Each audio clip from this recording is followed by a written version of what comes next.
आज शुक्रवार दिनांक 12 मार्च 2021. लेंट समयामधील ही मिडवीक फ्रायडे भक्ती आहे आणि प्रभू श्री ख्रिस्ताच्या अतिशय मौल्यवान नावामध्ये आपणा सर्वांचं मी हार्दिक स्वागत आणि अभिनंदन करीत आहे. 40 दिवसांचा लेंट समय आहे. प्रियानो, आम्ही प्रारंभ केलेला आहे आणि आता जवळजवळ आम्ही अर्धा लेंट समय पार केलेला आहे, 40%. आणि ही सायंकाळची भक्ती देवाने आम्हाला दिली. देवापाला धन्यवाद आम्ही देत आहोत. आपल्या भक्तीला आम्ही प्रारंभ करीत आहोत. प्रार्थना करू. प्रेमळ देवा, परमेश्वर बापा, राजांच्या राजा, प्रभूंच्या प्रभू, देवादी देवा, आम्ही बापा 40 दिवसांच्या लेंट समयामध्ये आहोत. ख्रिस्ताने आमच्यावर जे महान उपकार केलेले आहेत, जे आमच्यासाठी त्याग, देहार्पण आणि त्याने केलेलं आहे, आणि बापा परमेश्वरा त्याचं स्मरण आम्ही करीत आहोत आणि ख्रिस्ताला गौरव देत आहोत. ख्रिस्त मेला, पुरला गेला, तिसऱ्या दिवशी पुन्हा उठला, स्वर्गात चढला आणि आज तो पित्याच्या उजव्या बाजूला विराजमान आहे.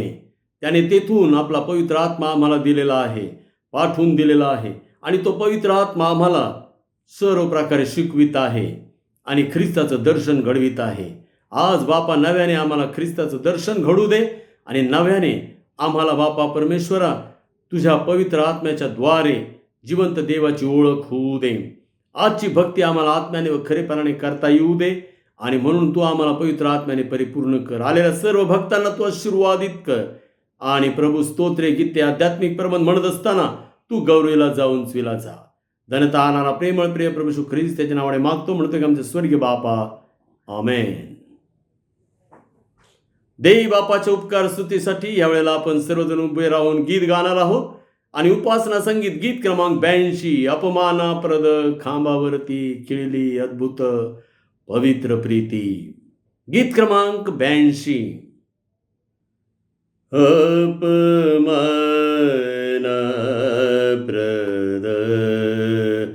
खांबावरती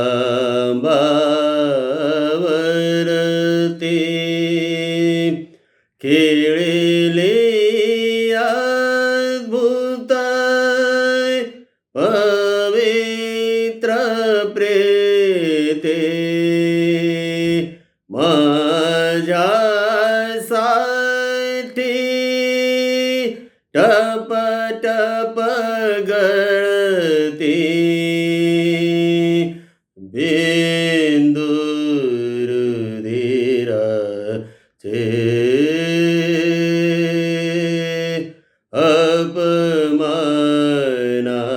अपमानाप्रद खांबावरती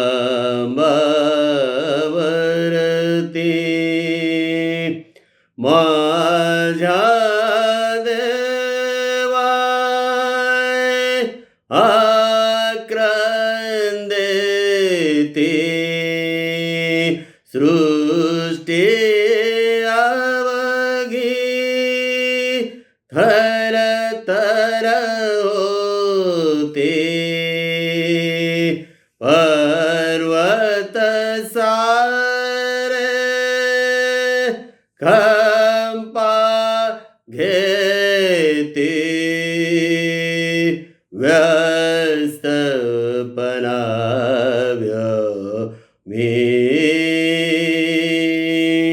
अपमानाप्रद खांबावरती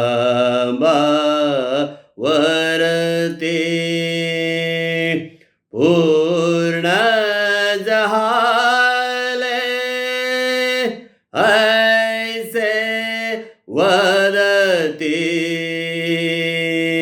मुक्त जहाली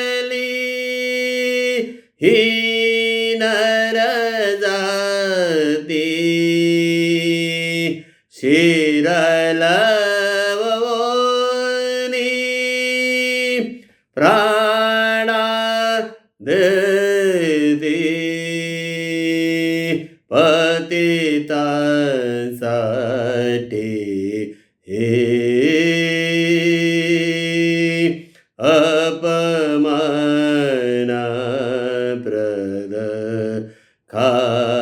वावरते पुनरपि जिंकून मरणा येती वैभव फुले व्यक्त करे ते येथे हृदयी आमुच्या रमती स्वर्गी हितैषी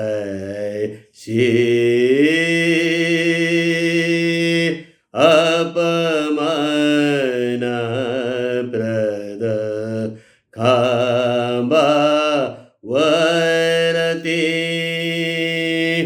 नीच आमुची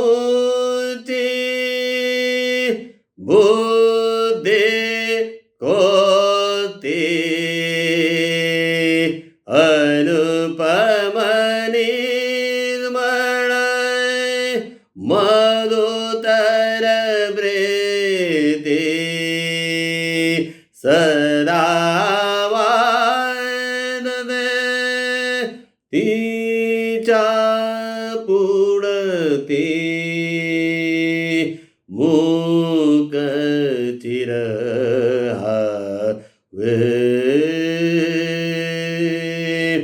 अपमान प्रद खांबा वरती. उभे असतानाच आपण स्तोत्र वाचन करणार आहोत आणि स्तोत्र संहिता अध्याय 22 वचने 1 ते 15 आज आम्ही वाचणार आहोत. स्तोत्र संहिता 22 वचने 1 ते 15. दुःखाची आरोळी आणि स्तुतिगीत. आपण सर्व मिळून वाचणार आहोत. माझ्या देवा तू माझा त्याग का केला? माझा दुःखाचा आक्रोश ऐकून माझा बचाव कराव्याला तू जवळ नाहीस. माझ्या देवा, दिवसा मी धावा करीतो तरी तू ऐकत नाहीस. रात्रीही धावा करीतो तरी मला चैन पडत नाही. तरी पण हे इस्रायलाच्या स्तवनात वसणाऱ्या तू पवित्र आहेस. आमचे पूर्वज तुझ्यावर भाव ठेवीत, ते तुझ्यावर भाव ठेवीत असत आणि तू त्यांना मुक्त करीत होतास. ते तुझा धावा करीत आणि मुक्त होत, ते तुझ्यावर भाव ठेवीत आणि निराश होत नसत. मी तर कीटक आहे, मानव नव्हे, मनुष्याने निंदलेला, लोकांनी धिक्कारलेला आहे. मला पाहणारे सर्व माझा उपहास करीतात, वाकुल्या दाखवितात, थट्ट्याने डोके डोलवितात. ते म्हणतात, त्याने परमेश्वरावर आपला हवाला टाकीला आहे. तो त्याला मुक्त करो, तो त्याला सोडवो, कारण तो त्याचा आवडता आहे. परंतु मला उदरातून बाहेर आणणारा तूच आहेस. मी आपल्या आईच्या अंगावर पीत होतो तेव्हा तू मला आपणावर भाव ठेवण्याची स्फूर्ती दिली. मी जन्मलो तेव्हापासून मला तुझ्या हाती सोपिलेले आहे. मातेच्या उदरातून बाहेर पडलो तेव्हापासून तूच माझा देव आहेस. माझ्यापासून दूर राहू नको, कारण संकट येऊन ठेपले आहे आणि सहाय्य करणारा कुणी नाही. पुष्कळ गोऱ्यांनी मला वेढिले आहे, भाषणातील दांडगा गोऱ्यांनी मला घेरले आहे. फाडून टाकणाऱ्या व गर्जना करणाऱ्या सिंहासारखे ते तोंड वासून माझ्यावर आले आहेत. मी पाण्यासारखा ओतला गेलो आहे. माझ्या हाडांचे सर्व सांधे ढिले झाले आहेत. माझे हृदय मेणासारखे झाले आहे, ते आतल्या आत वितळले आहे. माझी शक्ती आटून खापरीसारखी झाली आहे. माझी जीभ माझ्या टाळूस चिकटले आहे. तू मला मरणाच्या धुळीस मिळवीत आहेस. देव बापा वाचलेली वचने आम्हासाठी आशीर्वादित करो. आमेन. मंडळीला विनंती आहे, आपण कृपा करून खाली बसून घ्यावे. आपण प्रार्थना करूयात. प्रेमळ देवा, परमेश्वर बापा, राजांच्या राजा, प्रभूंच्या प्रभू, देवादी देवा, आमच्या स्वर्गातील बापा, पुन्हा एकदा येशू ख्रिस्त आमचा प्रभू याच्याच नावामध्ये आबा बापा हाक मारीत बापा परमेश्वरा, आम्ही तुझ्या घरामध्ये आलेले आहोत, तुझ्या मंडळीमध्ये आलेले आहोत, मंडळ्या नात्याने एकत्र आलेले आहोत. तुझी मेहर नजर आमच्यावर झालेली आहे. तू आम्हाला आकर्षित केलेला आहेस. आमच्या भोवती असलेली सर्व जगी आकर्षणं बापा परमेश्वरा निष्प्रभ करून तू आम्हाला ख्रिस्ताच्या प्रभावाखाली आणलेला आहेस. आम्ही मनापासून तुझे आभार मानतो, उपकार स्तुती करतो. हे बापा परमेश्वरा, खरोखर देवाच्या सहवासात राहणं हा किती गोड अनुभव आहे तू आम्हाला देत आहेस. बापा परमेश्वरा, या समयी आम्ही लेन समयामध्ये आहोत, 40 दिवसांच्या लेन समयामध्ये आहोत. आणि बापा परमेश्वरा, मिडवीक फ्रायडेची भक्ती तू आम्हाला दिलेली आहेस. आलेल्या सर्व भक्तांना तू आशीर्वादित कर आणि प्रत्येकांच्या कुटुंबामध्ये तुझी सुख, शांती, आनंद, समृद्धी, वैभव, आरोग्य, प्रीती, ऐक्य, स्थैर्य भर. प्रत्येकांच्या अवतीभोवती तुझ्या दिवदूतांची छावणी ठेव, जेणेकरून कोणताही रोग, आजारमरी, महामारी आमच्या आसपास येणार नाही. हे बापा, ह्या समय आम्ही प्रार्थना करीत आहोत. मंडळी या नात्याने प्रार्थना करीत आहोत. मंडळीची प्रार्थना कार्य करण्यात फार प्रबळ असते. हे बापा, ज्या करुणाने पुन्हा वर डोकं काढलेलं आहे, ते डोकं ठेचणारा तू देव आहेस. आमच्या देशाला, आमच्या राज्याला बापा करुणामुक्त कर. आम्ही तुझ्याजवळ विनंतीने प्रार्थना करीत आहोत. बापा परमेश्वरा, जे सर्व पेशंट्स वाढत आहेत बापा परमेश्वरा, तू त्याला बंधन घाल बापा परमेश्वरा, ते बंद कर बापा परमेश्वरा. सर्व सैतानी शक्ती, क्लुप्ती, अडकणे, अडथळे येशू ख्रिस्त आमचा प्रभू याच्या नावामध्ये आम्ही बांधून टाकीत आहोत. जे सर्व डॉक्टर, नर्सेस, जे सर्व बापा परमेश्वरा हॉस्पिटल कर्मचारी आणि बापा परमेश्वरा या सेवेमध्ये रुजू आहेत, कार्यरत आहेत प्रभू, त्यांच्या संगती हो. त्यांना तू शक्ती, सामर्थ्य, कृपा द्या, अनुग्रह दे. आणि बापा परमेश्वरा, त्यांचा सांभाळ, प्रतिभा तू कर.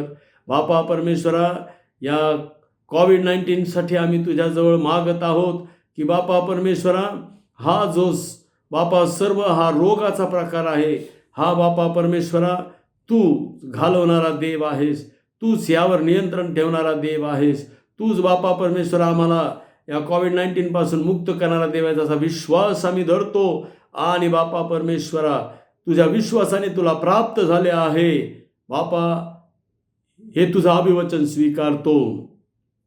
सहाय्य कर, कृपा द्या, अनुग्रह दे बापा. येणाऱ्या दिवसांमध्ये आम्ही बापा परमेश्वरा या लेन समयामध्ये जाणार आहोत. 28 पासून बापा 28 मार्च पासून होली वीक सुरू होत आहे.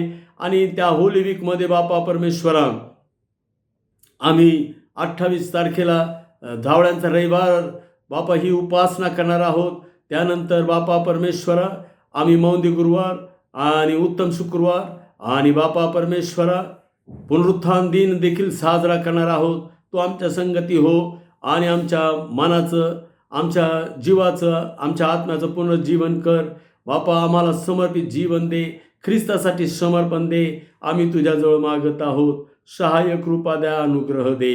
पुन्हा एकदा बापा परमेश्वरा, मेथोडिस्ट मराठी चर्च पुणे यावर तुझा आशीर्वाद दे. आणि सर्व प्रकारे या मंडळीची काळजी वाहणारा तू देव आहेस. प्रत्येक चर्च मंडळी ज्या प्रत्येक ठिकाणी प्रभू श्री ख्रिस्ताचं अशा प्रकारे स्मरण केलं जात आहे, त्या प्रत्येक ठिकाणी तू गौरवीला जा, उंचवीला जा. आणि बापा परमेश्वरा, प्रत्येक व्यक्तीला तू आपल्या सामर्थ्याने भर. मान, महिमा, गौरव देवाला. धन्यता आणणारा प्रेमळ प्रिय प्रभू श्री ख्रिस्त त्याच्या नावाने मागतो, म्हणतो की आमचे स्वर्गीय बापा, आमेन. हे आमच्या स्वर्गातील बापा, तुझे नाम पवित्र मानले जाओ, तुझे राज्य येऊ, जसे स्वर्गात तसे पृथ्वीवरही तुझ्या इच्छेप्रमाणे हो. आमची रोजची भाकर आज आम्हास दे, आणि जसे आम्ही आमच्या ऋण्यास ऋण सोडले आहेत, तसेच तू आमची ऋणे आम्हास सोड, आणि आम्हास परीक्षेत आणू नकोस, तर आम्हास वाईटापासून सोडव. कारण की राज्य, सामर्थ्य आणि गौरव ही सर्व काळ तुझीच आहेत. आमेन. यावेळेला मंडळीला विनंती आहे, आपण सर्वजण उभे राहूयात आणि शुभवर्तमान वाचन करत आहोत. मत्तई शुभवर्तमान अध्याय 26 आणि वचने 69 पासून ते 75 पर्यंत आपण यावेळेला वाचणार आहोत. मंडळीला विनंती आहे, आपण सर्वजण उभे राहूयात. मत्तई शुभवर्तमान अध्याय 26 आणि वचने 69, 69 to 75. Matthew chapter 26 versus 69 to 75. पेत्र येशूचा नकार करतो. इकडे पेत्र वाड्यात बाहेर बसला होता, तेव्हा एक दासी त्याच्याकडे येऊन म्हणाली, तूही गालिली येशू बरोबर होतास.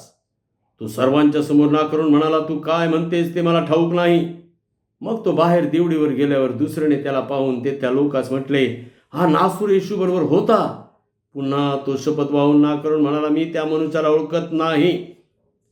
नंतर काही वेळाने तेथे उभे राहणारे जवळ येऊन पेत्राला म्हणाले, खरोखर तूही त्यातला आहेस, कारण तुझ्या बोलीवरून तू कोण आहेस हे दिसून येते. तेव्हा तो शापोच्चारण करून व शपथा वाहून म्हणू लागला, मी त्या मनुष्याला ओळखत नाही. इतक्यात कोंबडा हरवला.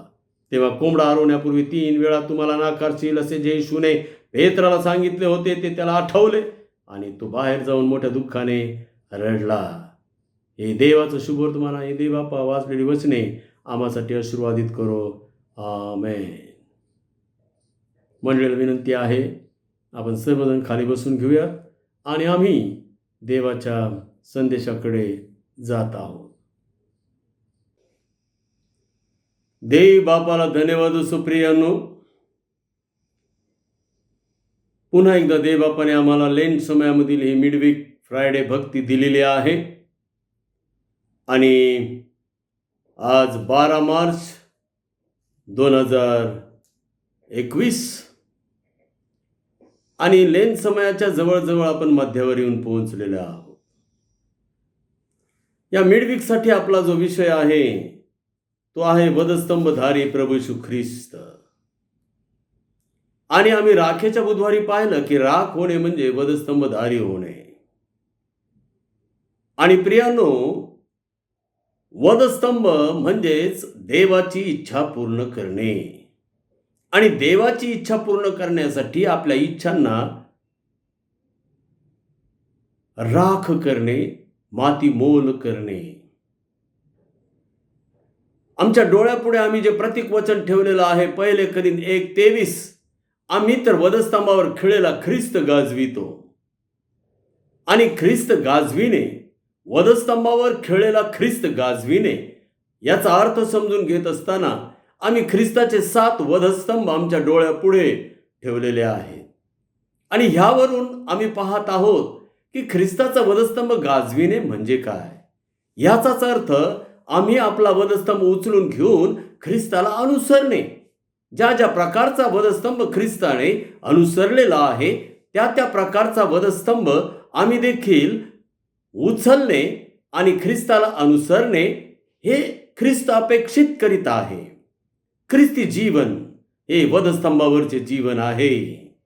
आणि म्हणून वधस्तंभाशिवाय प्रियानो स्वर्ग नाही. क्रॉस बिफोर क्राउन, तो स्वर्गीय मुकुट मिळविण्याआधी हा क्रॉस उचलणं आवश्यक आहे. आणि ख्रिस्ताचे 7 वधस्तंभ आम्ही पाहत आहोत. आणि फिलिप्पे 3:17-19 मध्ये आमच्या पुढे एक आव्हान आलेलं आहे आणि ते हे की वधस्तंभधारी की वधस्तंभाचे वैरी. आम्ही राखेच्या बुधवारी वधस्तंभाचे वैरी पाहिले.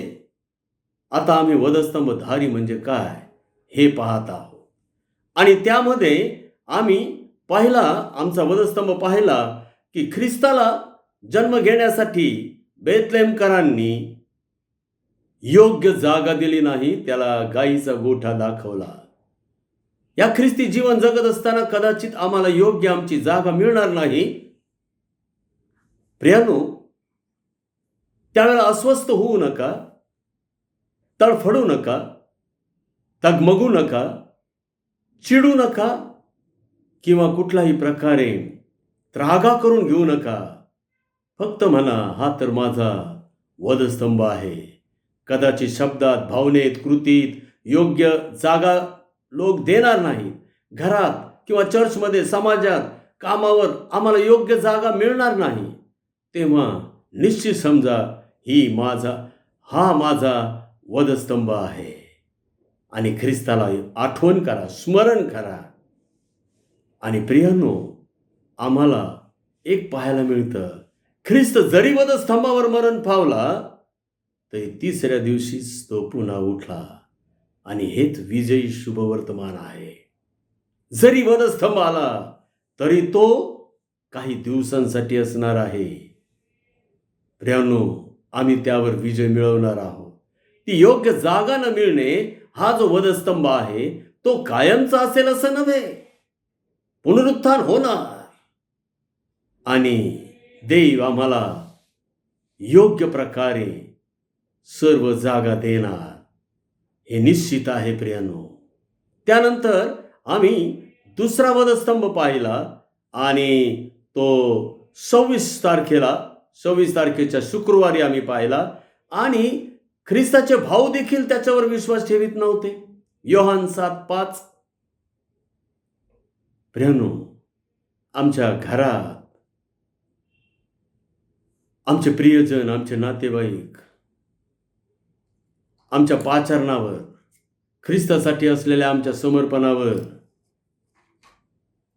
ख्रिस्ताची करीत असलेल्या आम्ही सेवेवर विश्वास ठेवणार नाही. विश्वास ठेवणार नाही. घाबरू नका. घरचेच आमचे वैरी होतील तेव्हा घाबरू नका. हा तर माझा वधस्तंभ आहे असं म्हणा. कारण आमच्या आधी हा वधस्तंभ आमच्या ख्रिस्ताने वाहिला आहे. आणि मग आज आम्ही तिसऱ्या वधस्तंभाकडे जात आहोत. प्रियानो, आज प्रभू आम्हाला सांगत आहे त्याप्रमाणे आम्ही करीत आहोत. प्रियानो, आम्ही आज चौथ्या वधस्तंभाकडे जात आहोत. तिसरा वधस्तंभ आम्ही पाहिला तो 5 तारखेला, आणि ख्रिस्ताचे समाज पुढारी, धर्म पुढारी देखील त्याला विरोध करीत होते. प्रियानो, विरोध होईल, सामाजिक विरोध होईल, चर्चमधून विरोध होईल. घाबरू नका. प्रियानो, आम्ही न घाबरता आम्ही ते ख्रिस्तासाठी सहन करणे, आणि प्रियानो, ख्रिस्ताला त्याच्याच समाज पुढाऱ्यांनी, धार्मिक पुढाऱ्यांनी प्रियानो जीवे मारण्याचा देखील कट केला. हे लक्षात असू द्या. आणि त्याला वधस्तंभ म्हणा.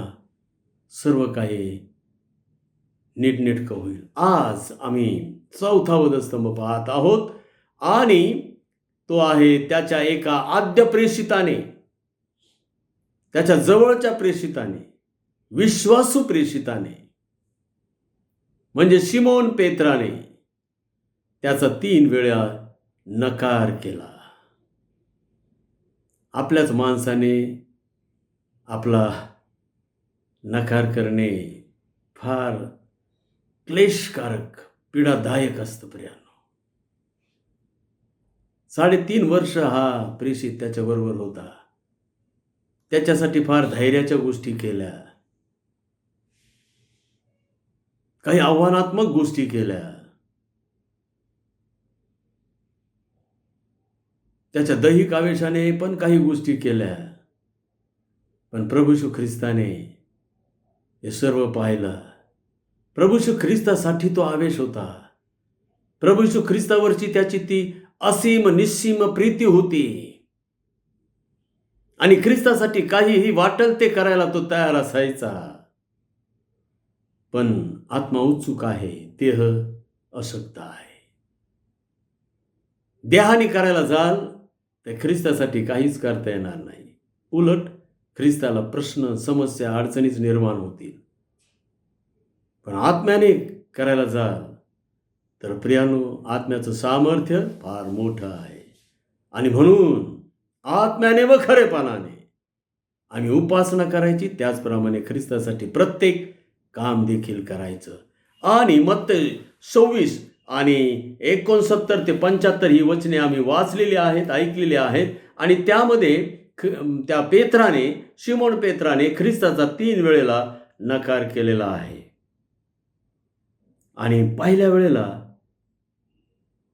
आम्ही वाचतो 69व्या वचनात, इकडे पेत्र वाड्यात बाहेर बसला होता, तेव्हा एक दासी त्याच्याकडे येऊन म्हणाली, तूही गालिली येशू बरोबर होतास. तो सर्वांच्या समोर नाकारून म्हणाला, तू काय म्हणतेस ते मला ठाऊक नाही. सर्वांच्या समोर प्रभू येशू ख्रिस्त पाहत आहे बरं का प्रियानो, दुरून पाहत आहे, ऐकत आहे, एक एक शब्द ऐकत आहे. आणि प्रभूने त्याला आधीच सांगितलं होतं, पेत्रा, आज सूर्य उगवण्यापूर्वी 3 वेळेला तुम्हाला नाकारणार आहेस. याआधी प्रभू येशू ख्रिस्ताने प्रभू भोजनाची संस्थापना केली, तेव्हा त्या वेळेला, पाय धुण्याच्या वेळेला सुद्धा हा प्रभूवरच्या अतिशय उत्कट प्रीतीने म्हणाला होता, आपण माझे पाय धुवायचे नाहीत. आणि जेव्हा प्रभूने सांगितलं त्याला की मी जर तुला धुतले नाही तर तुला माझ्यामध्ये वाटा नाही, त्यावेळेला म्हणतो माझे डोकंही धुवा, माझे हातही धुवा.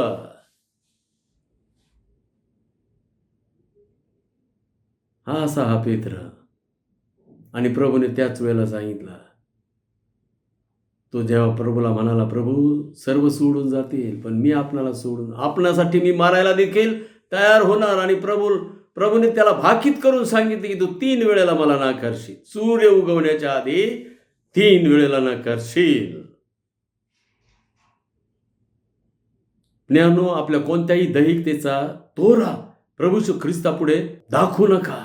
आपल्या दैहिकतेचा डंका मिरवू नका.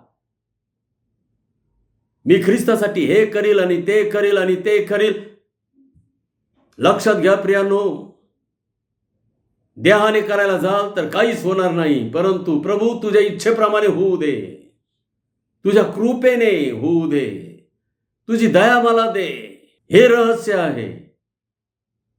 आणि त्याने सर्वांसमोर ना करून म्हणाला, तू काय म्हणतेस ते मला ठाऊक नाही. पहिल्या वेळेला अगदी पेत्राने फार बचावात्मक पावित्रा घेतला. आणि काही वेळापूर्वी सांगितलं होतं प्रभू येशू ख्रिस्ताने 3 वेळेला तू नाकारशील मला. विसरून गेला एवढ्या लवकर, आपल्या गुरुचे शब्द विसरून गेला. असंच घडतं प्रियानो, आम्ही प्रभू येशू ख्रिस्त आम्हाला सांगतो आणि आम्ही विसरून जातो आणि मग आम्हाला भोगावं लागतं. प्रभूने सांगितलेल्या गोष्टी जर विसरलं ना तर असं घडतं. त्या एदेनामध्ये आदाम हवा विसरले ना, हो ते मधल्या झाडाचं फळ खायचं नाही म्हणून विसरले ना, खाल्ले आणि किती भयानक झालं. संपूर्ण अखेर मानव जातीवर मरणाचा शाप आला. हो, विसरू नका. आणि म्हणून प्रभूने सांगितलेलं आहे, माझ्या स्मरणार्थे करा. ख्रिस्ताच्या बाबतीत आमची स्मरणशक्ती ही नेहमीच फार फार जागृत पाहिजे, फार तत्पर पाहिजे. आणि प्रियांनो, प्रभूने त्याला सांगितलं होतं, तू 3 वेळेला नाकारशील. कोंबडा हरवण्यापूर्वी, अर्थात सूर्य उगवण्यापूर्वी 3 वेळेला नाकारशील. सूर्योदयापूर्वी. पहिली वेळ तर झाली, विसरून गेला. तरी सुद्धा चुटपुट नाही हृदयाला कुठली काही, मी ख्रिस्ताला नाकारलं, माझ्या ख्रिस्ताला, माझ्या गुरुला, माझ्या प्रभूला नाकारलं. प्रभू ऐकत आहे. प्रभू जे बोलतो ना प्रियानो आमच्या बाबतीत ते सत्य होणार, घडणार. ते चांगलं असो किंवा मग वाईट असो. प्रभूने जे भाकीत केलेलं आहे ते घडल्याशिवाय राहणार नाही. आणि मग दुसऱ्या वेळेला 71व्या वचनात, मग तो बाहेर दिवडीवर गेल्यावर दुसरीने त्याला पाहून ते त्या लोकांस म्हटले, हा नासरू येशू बरोबर होता. पुन्हा तो शपथ वाहून ना करून म्हणाला, मी त्या मनुष्याला ओळखत नाही. पहिला अगदी बचावात्मक पावित्रा त्याने घेतला, म्हणजे अर्धसत्यात्मक, अर्धसत्य, म्हणजे नाकारायचंही नाही आणि स्वीकारायचंही नाही. असं नाही, मला काही समजतच नाही, हो तुम्ही काय म्हणताय ते मला काही कळतच नाही. खोटं बोलण्याचा हा एक प्रकार आहे बरं का. येशूच्या बाबतीत कधी खोटं बोलू नये बरं. येशूच्या बाबतीतच काय, कोणाबरोबरच खोटं बोलू नये.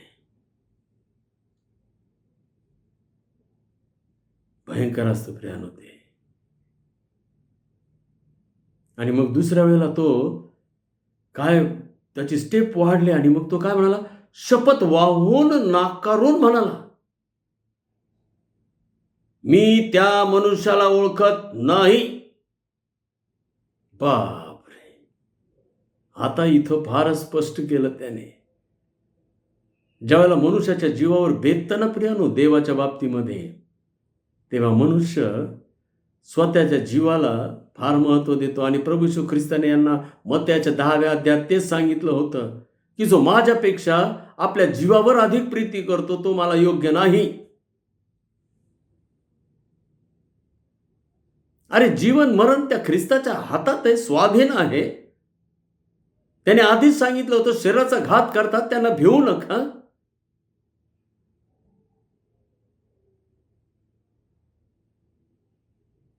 आता शपथ वाहून नाकारून म्हणाला, मी त्या मनुष्याला ओळखत नाही. आता एक पाऊल पुढे गेला तो नाकारण्याच्या बाबतीत. आणि मग दुसरी स्टेप, तिसरी स्टेप 72व्या वचनामध्ये पुन्हा तो शपथ वाहून नाकारून म्हणाला, मी त्या मनुष्याला. 73व्या वचनात नंतर काही वेळाने तेथे उभे राहणारे जवळ येऊन पेत्राला म्हणाले, खरोखर तूही त्यातला आहेस, कारण तुझ्या बोलीवरून तू कोण आहेस हे दिसून येते. आता इथं ही फार भयंकर स्टेप नाकारण्याची त्याने घेतली. तो शापोच्चारण करून शपथा वाहून म्हणू लागला, मी त्या मनुष्याला ओळखत नाही. इतक्यात कोंबडा आरवला. आणि प्रभूने जे सांगितलं होतं कोंबडा आरवण्यापूर्वी, सूर्योदयापूर्वी तू मला 3 वेळेला नाकारशील, ते घडलं. पहिल्या वेळेला मला काही समजत नाही तुम्ही काय म्हणता ते. दुसऱ्या वेळेला स्पष्टपणे नाही नाही नाही नाही शपथा वाहून नाकारून मी त्या मनुष्याला, इथं गुरुला प्रभूला मनुष्य म्हणतो आता तो, बघा ना. आणि तिसऱ्या वेळेला तो प्रेरणा नाकारताना आणखीन एक शापोच्चारण करून आणि शपथा वाहून मी त्या मनुष्याला ओळखत नाही. प्रियानो, किती भयंकर ना. प्रभूच्या पुढं चाललेलं हे सगळं. इतक्यात कोंबडा आरवला. तेव्हा कोंबडा आरवण्यापूर्वी 3 वेळा तुम्हाला नाकारशील असे जे येशूने पेत्राला सांगितले होते ते त्याला आठवले आणि तो बाहेर जाऊन मोठ्या दुःखाने रडला. आता त्याला आठवलं. लूक 22:61 मध्ये असं सांगितलेलं आहे की येशूने त्याच्याकडे नजर टाकली आणि नजर झाली. येशू बरोबर त्याची नजर झाली आणि किती अपराधीपणाची जाणीव झाली असेल ना प्रियानो. किती त्याला शरमल्यासारखं झालं असेल ना प्रियानो. वधस्तंभ. पण ख्रिस्त काय म्हणाला, हा तर माझा वधस्तंभ आहे, हा तर माझा वधस्तंभ आहे.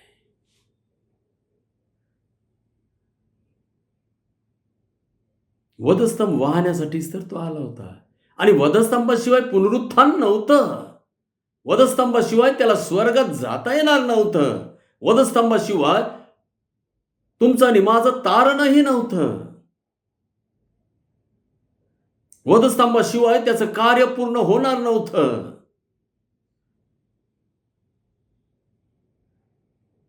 हा तर माझा वधस्तंभ आहे. प्रियानो, कधी असा अनुभव आलाय का हो तुम्हाला? तुमच्या जवळच्या लोकांनी तुम्हाला नाकारला, तुम्हाला तुच्छतेची वागणूक दिली. ज्यावेळेला तुमच्या बचावाची तुम्हाला गरज होती आणि त्यांनी सहाय्याची गरज होती, तेव्हा त्यांनी सरळ संबंध नसल्यासारखं तुम्हाला दाखवलं. फार त्रास होतो, फार त्रास होतो. प्रियानो,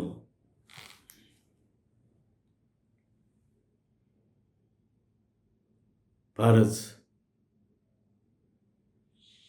भयानक असं वाटलं प्रभूला. पण त्यासाठीच तर तो आला होता. आज आम्ही प्रभूचे शिष्य आहोत. आम्ही देखील आमच्या मनाची खुणगाट बांधली पाहिजे की अशी वागणूक आम्हाला मिळेल, नाकारलं जाईल.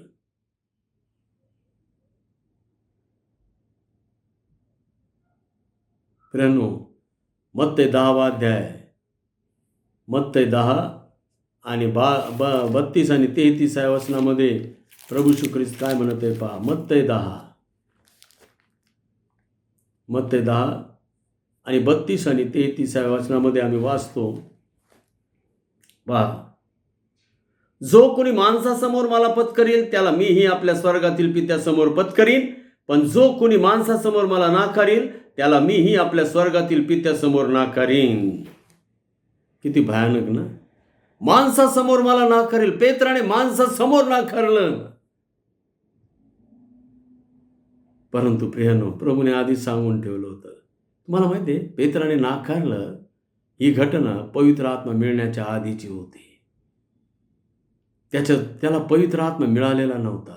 तोपर्यंत प्रभूचा गौरव झाला नव्हता. तोपर्यंत त्या अग्नीसारख्या जिव्हा उतरल्या नव्हत्या. तोपर्यंत त्यांना पवित्र आत्म्याचं दान प्राप्त झालं नव्हतं. तोपर्यंत कोणालाही पवित्र आत्मा मिळालेला नव्हता.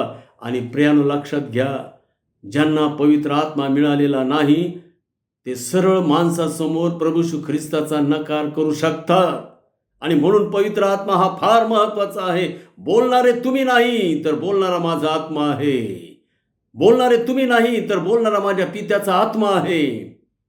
आणि आत्म्या वाचून बोलल्याशिवाय कोणालाही येशू ख्रिस्त हा प्रभू आहे हे म्हणता येत नाही. आत्मा स्वतःच्या देहावर, स्वतःच्या पराक्रमावर, स्वतःच्या त्या सर्व चांगुलपणावर, स्वतःच्या त्या सर्व दृढ निश्चयांवर आणि करारीपणावर विश्वास ठेवू नका. पवित्र आत्म्यावर विश्वास ठेवा. पेत्राने नाकारलं हो. पवित्र आत्माच मिळाला नव्हता. जोपर्यंत पवित्र आत्मा मिळत नाही तोपर्यंत प्रियानो, आम्ही माणसासमोर सरळ प्रभू येशू ख्रिस्ताचा नकार करू शकतो. एकदा का पवित्र आत्मा मिळाला तर हे मारायला देखील झाले हे तयार प्रेषित. हाच पेत्र ज्यावेळेला त्याची मरणाची वेळ आली त्यावेळेला प्रियानो, हाच पेत्र काय म्हणाला माहिती का? पवित्र वचनात ते लिहिलेलं नाही, परंतु ही आख्यायिका आहे. ज्यावेळेला त्याला वधस्तंभावर खिळून मारण्याची वेळ आली त्यावेळेला तो म्हणाला, मला माझ्या प्रभूसारख्या वधस्तंभावर खिळू नका, मला उलट्या वधस्तंभावर खिळा. उलट्या, खाली डोकं आणि वर पाय, आणखीन वेदना होऊ द्या मला. मी नाकारलेला आहे त्याला, त्याच्या तोंडावर मी त्याला नाकारलेला आहे. मला उलट्या वधस्तंभावर द्या. अरे, पवित्र आत्मा मिळाल्यानंतर हे होतं. जीवाची चिंता काळजी भासतच नाही, भीती वाटत नाही जीवाची. हे पवित्र आत्म्याचं कार्य आहे. देहाने काही करायला जाल तर चिंता काळजीने ग्रस्त व्हाल, एन्झायटी डिप्रेशन मध्ये जाल. पवित्र आत्मा हवा प्रियानो.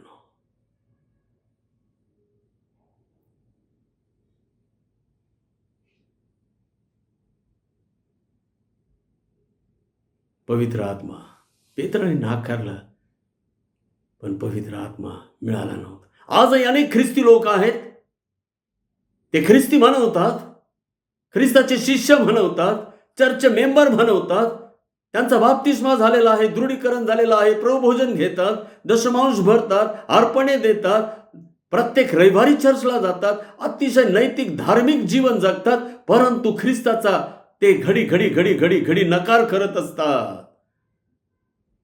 कारण पवित्र आत्मा मिळालेला नाही. हा पेत्र देखील 3.5 वर्ष प्रभूच्या बरोबर होता, परंतु पवित्र आत्मा मिळालेला नव्हता. नकार करत होता, नकार प्रभूचा. कधी मोठ्यापणासाठी झगडायचा, तर कधी काहीतरी स्वतःच्याच हुशारकीच्या गोष्टी मारायच्या. पवित्र आत्मा मिळाला नाही ना प्रियानो, मग हे असं घडतं सगळं. आता तर नकारच केला, नकारच करून टाकला. परंतु पवित्र आत्मा मिळाल्यानंतर मारायला देखील तयार झाला आणि मेला, रक्तसाक्षी झाला. मग घाबरत नव्हता तो. त्याला सांगितलं धर्मपुढाऱ्यांनी की प्रभू येशूच्या नावाने बोलू नका आणि शिकून. अरे, तुमचं ऐकण्यापेक्षा मी तुमचं ऐकावं की देवाचं ऐकावं हे तुम्हीच ठरवा. जे आम्ही ऐकलंय पाहिलंय ते आम्हाला बोलण्या वाचून राहणार नाही. काय धैर्य आहे धर्मपुढाऱ्यांपुढं.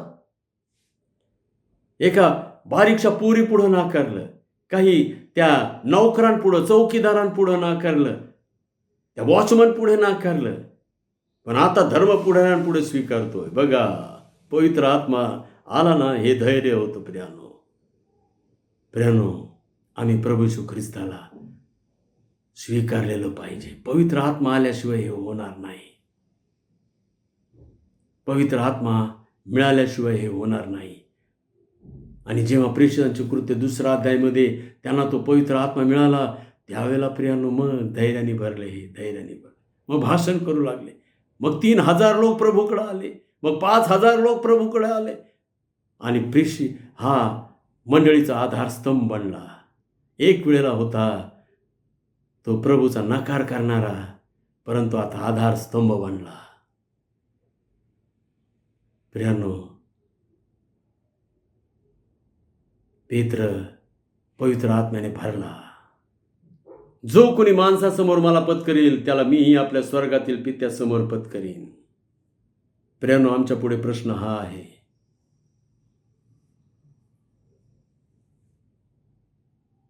मी जर पवित्र आत्मा प्राप्त झालेला आहे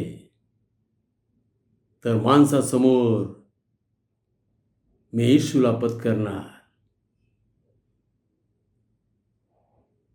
माणसासमोर येशूला पत्करणे म्हणजे काय? प्रियानो, चर्चला नियमित जाणे, न घाबरता न डगमगता कोणालाही माणसासमोर पत्करणे. जेव्हा तुम्ही घरातून निघताना चर्चला जायला, त्यावेळेला आजूबाजूचे तुमचे शेजारी तुम्हाला पाहत असतात. आजूबाजूचे लोक तुम्हाला पाहत असतात. आणि कित्येक वेळा ख्रिस्ती लोकांचं काय सांगावं, आजूबाजूचे त्यांचे विधर्मी शेजारी त्यांना विचारतात, का आज चर्चला नाही जायचं का तुम्हाला? काय तुम्ही चर्चला जातच नाहीत आजकाल?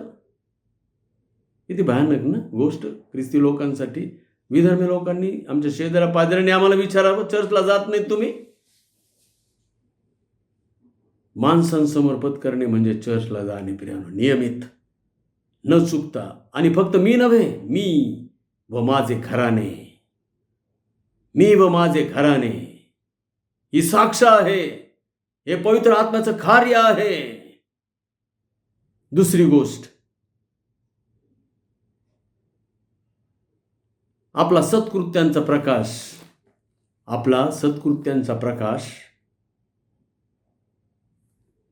लोकांच्या पुढे पाडणे. प्रियानो, आम्हाला फक्त परमेश्वर देवाने सत्कृत्यांचा प्रकाश पाडण्यासाठी नेमलेला आहे. फक्त सत्कृत्य आम्हाला करायची आहे. कोणी किती दुष्कृत्य आमच्या बाबतीत केली तरी आम्ही सत्कृत्यच करायची आहे, कारण आम्ही प्रकाशाची प्रजा आहोत. प्रभू येशू ख्रिस्त जो जगाचा प्रकाश, त्याच्यापासून आम्ही प्रकाश पावलेले आहोत. तिसरी गोष्ट, कौटुंबिक भक्ती. आमच्या घरात कौटुंबिक भक्ती झालीच पाहिजे.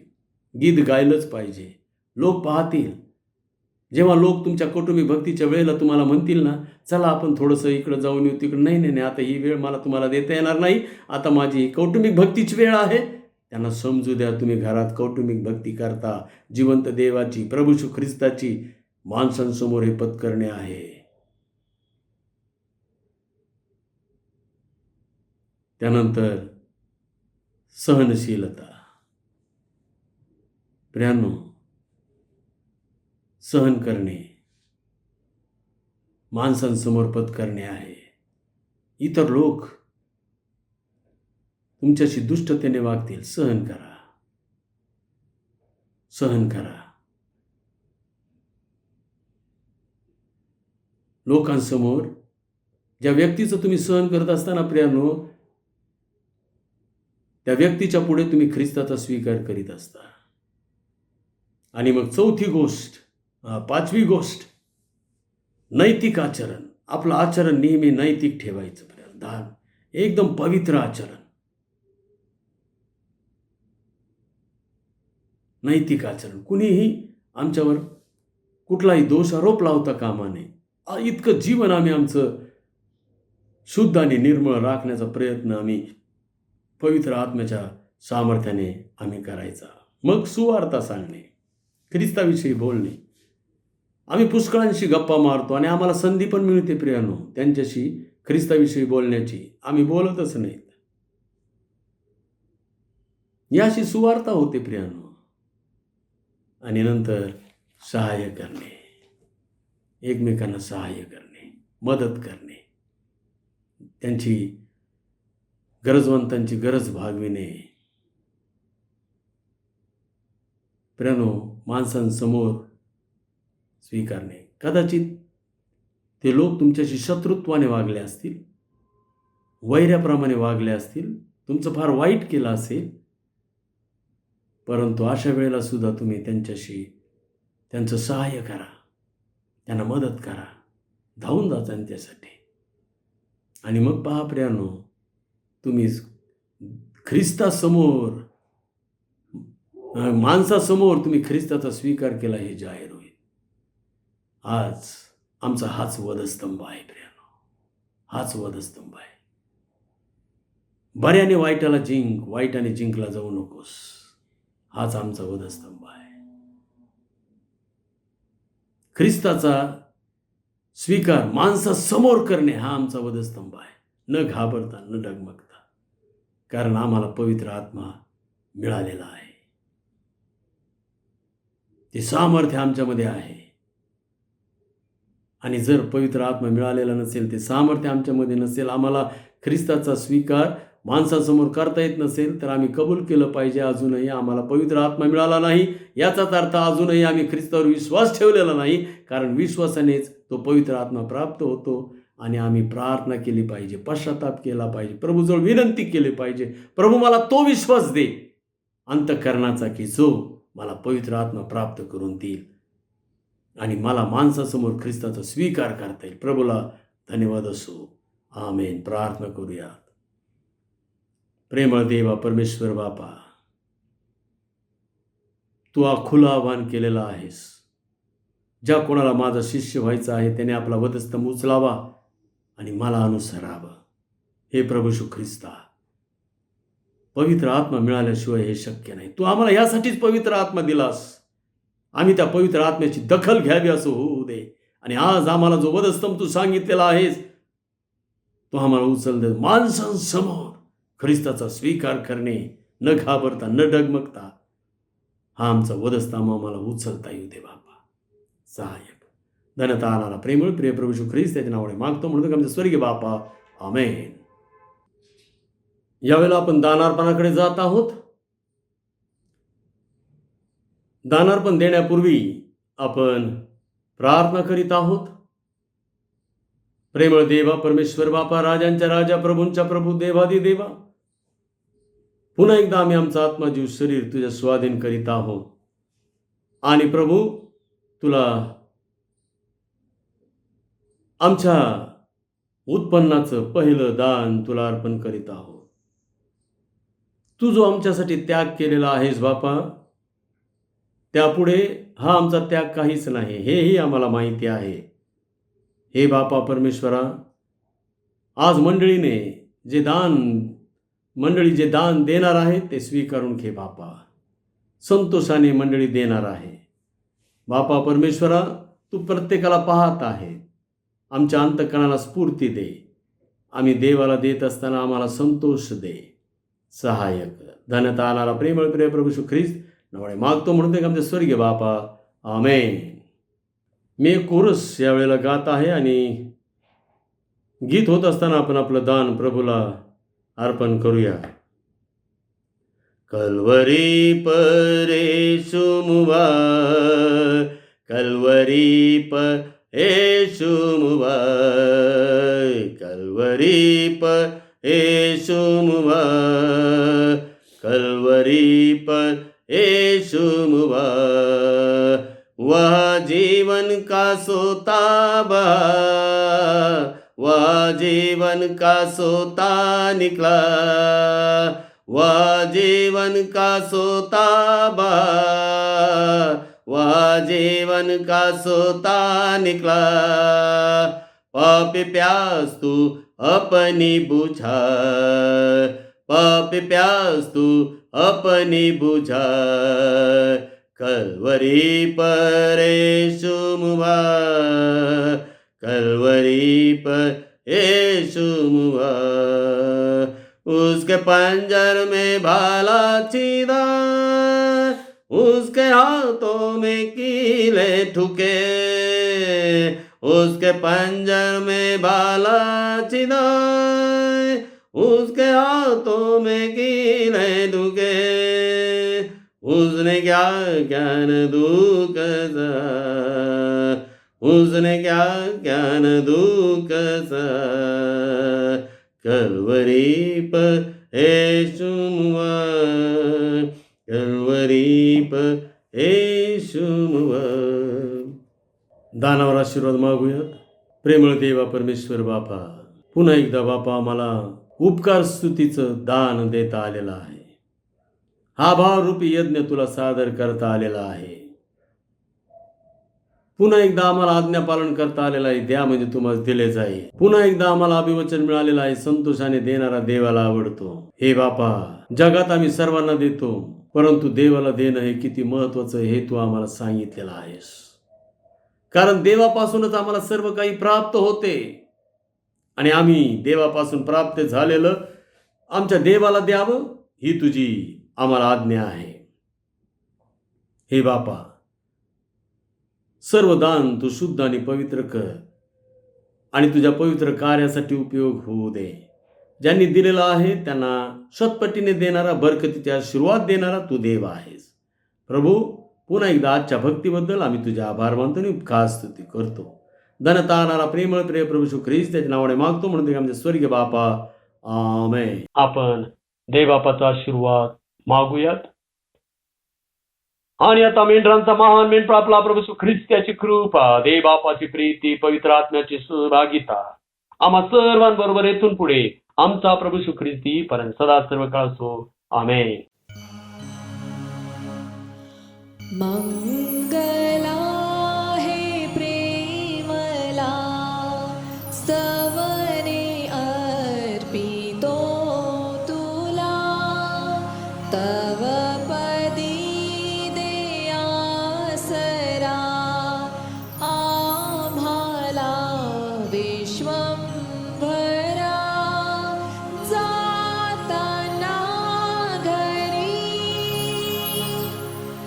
दे मना शांती आमुच्या, दया घना चिडे सरो हे चिंतनी, देहाची जो हा सेवनी अर्पितो तुला. दयानिधे स्तोत्रे गायने, आनंदे मंगला हे प्रेमला स्तवने अर्पितो तुला.